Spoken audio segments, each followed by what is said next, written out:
All right, so it is Saturday, November 14th, which is D-Day for the pigs. Finn's Day.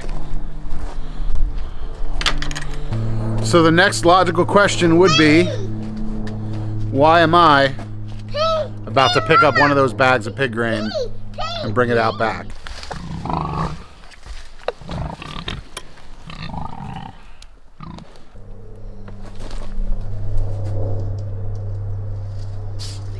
It's too cloudy, but we can hear it.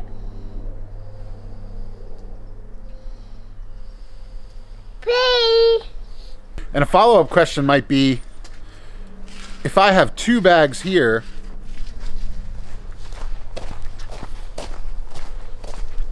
then why do I have 5 more bags in the bed of my truck?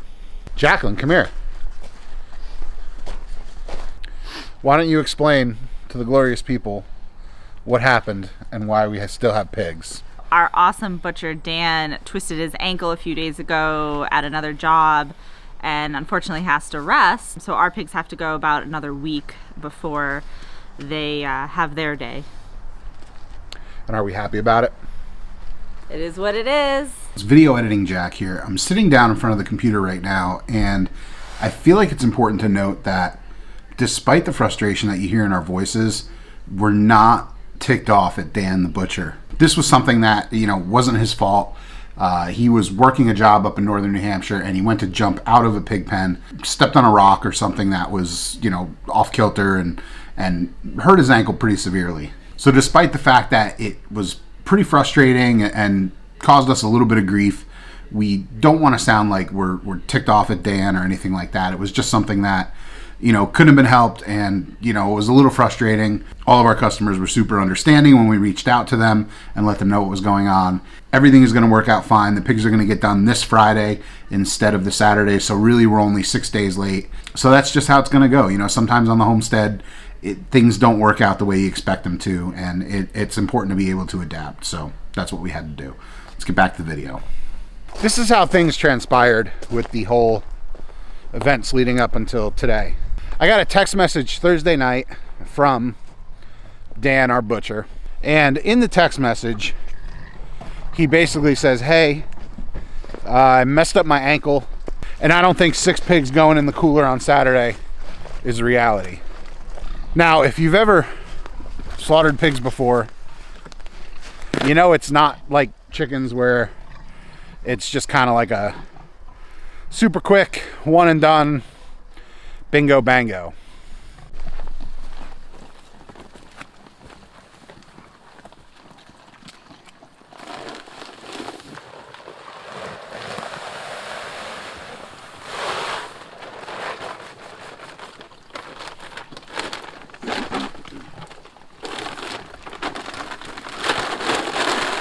Not only are you talking a way more involved set of events based on the actual slaughter, but once you have the animal slaughtered, you need to skin the animal, you need to gut the animal, you need to cut that animal in half. The whole while you're doing it, you're talking about working with pieces of meat that are 150 pounds for a half, 300 pounds for a whole. You're talking a lot of work that goes into getting that animal not only from where it was raised to where you're processing it, which in this case is about 150 feet, but you're also talking about throughout the entire process, you're moving large pieces of meat that are dead weight.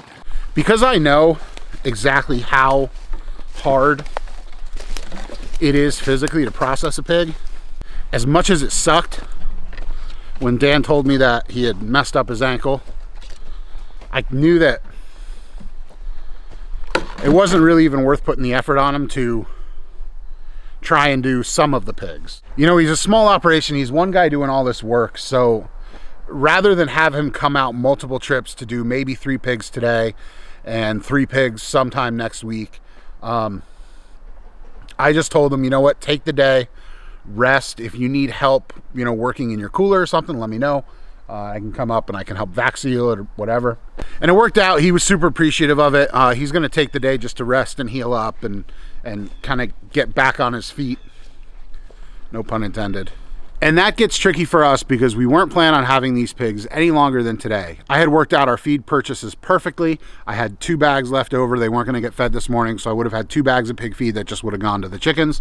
But now that we pushed it a week, 6 days, about a week, I had to go out last night. I had to buy food.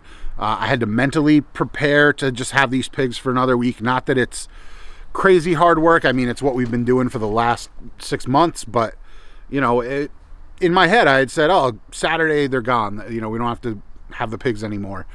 And as much as I like them, I was kind of looking forward to the break.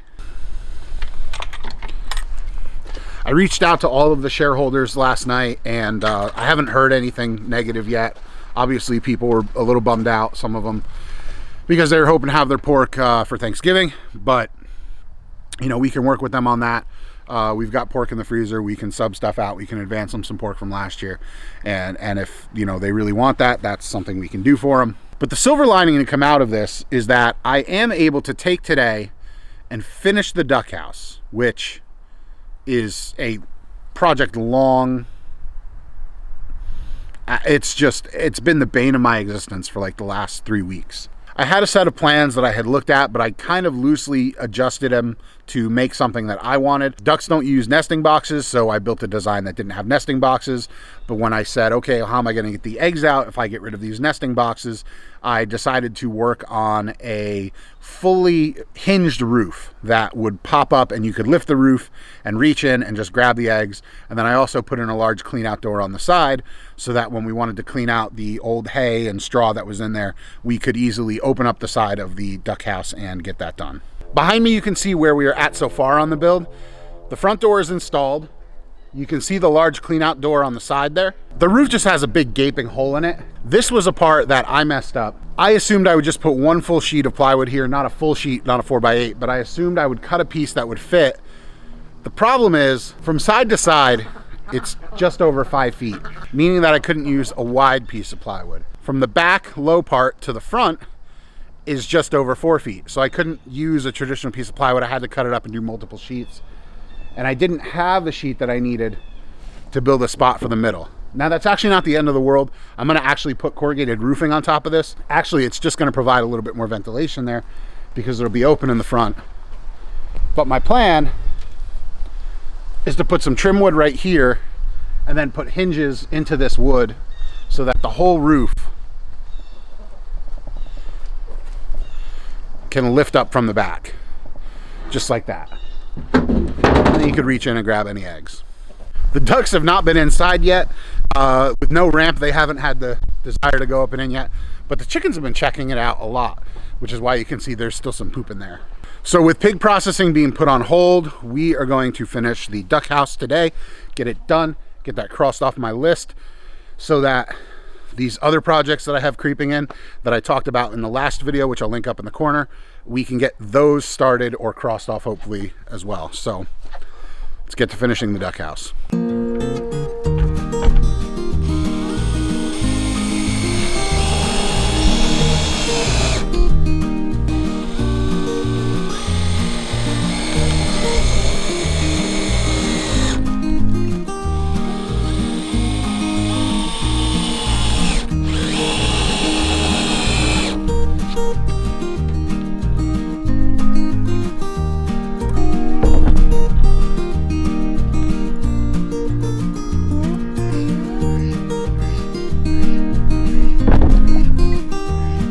All right, so I've been working all afternoon on getting the roof put on this thing and then getting the hinges installed. You can see up here, it's just a basic hinge you would get at any hardware store. Really straightforward, cheap, simple, and easy. And it allows the whole roof to be hinged up. These right here, the little sharp ends, I'm not gonna clean off just because it's gonna be covered up by the roof, so it's not an issue.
So at this point, the roof is held on. It's kind of temporary, but I'm losing daylight and I want to get that ramp built. So it's going to be easy for me to come back and put the correct screws in here. So I'll come back and do that. However, I'm going to get the ramp built right now so that the ducks can start using it. Ducks are a little bit more fickle when it comes to how you're going to let them in and out of the coop. They don't like going through small doors. They like having at least 14 inches. So this door right here, as you can see, is 14 inches wide. What I'm going to do is I'm actually going to build a ramp that's wider than this door so that the ducks feel comfortable going up it and they don't feel too ungainly about it. So I've got a piece of 1x10 inside that I think will be perfect if I cut it into 2 pieces and then just do a 4-foot long ramp. That should be perfect.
Remember that time I said I needed to stop overbuilding stuff? And then I built this duck ramp? Yeah.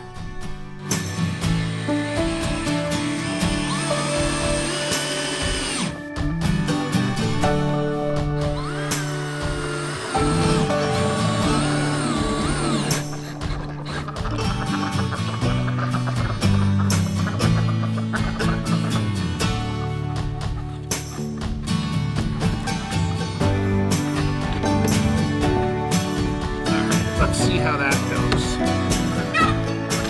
Perfect.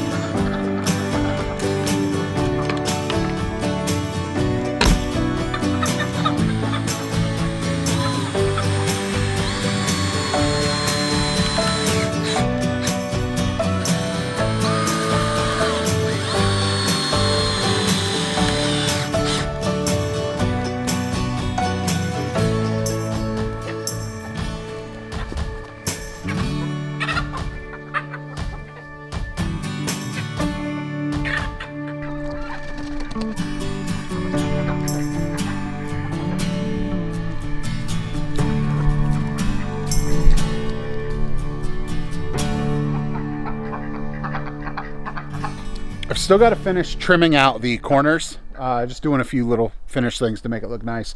Tonight, though, I'm going to put some straw in there, and I'm going to put some grain down on the ramp, and I'm going to see if I can get the ducks to go up there.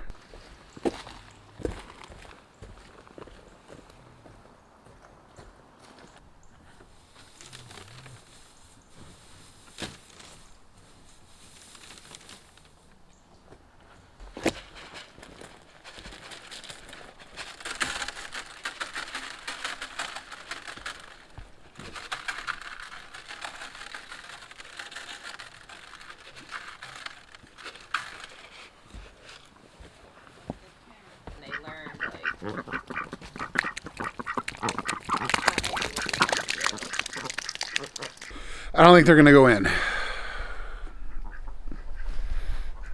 They're not interested. So we're going to call it for tonight. And we'll see if they want to go in tomorrow. We're back. So I filmed that last part you saw 2 days ago. So the ducks didn't use it yesterday. Or the night before last, I guess. They didn't go into it last night at the start of the evening, but after we went to bed, we got a pretty big rainstorm, so I want to go out and check and see if they laid their eggs inside the duck house this morning. Maybe an indication that they slept in it last night. because when we woke up, they were already out.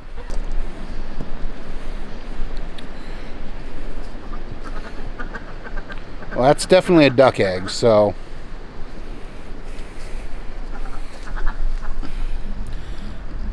there's another one under there.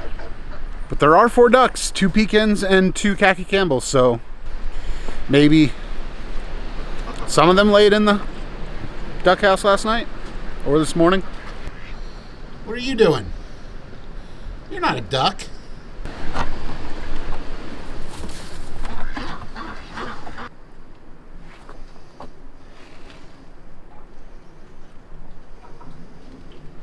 Well, I don't see any eggs in there.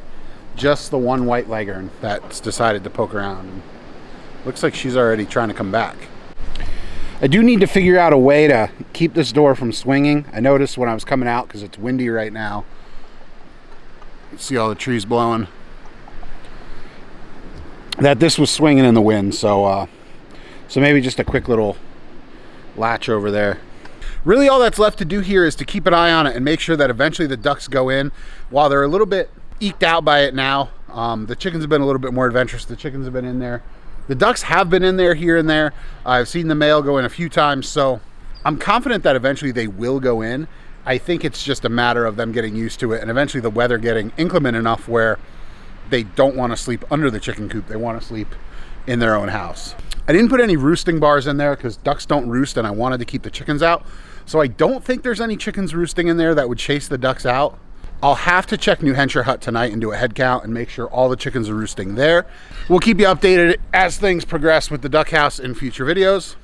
If you're not already subscribed to the channel, make sure to click that subscribe button down below and hit the bell. It'll let you know whenever we have new videos coming out. As always, thanks for watching, everybody, and have a great day. Bye.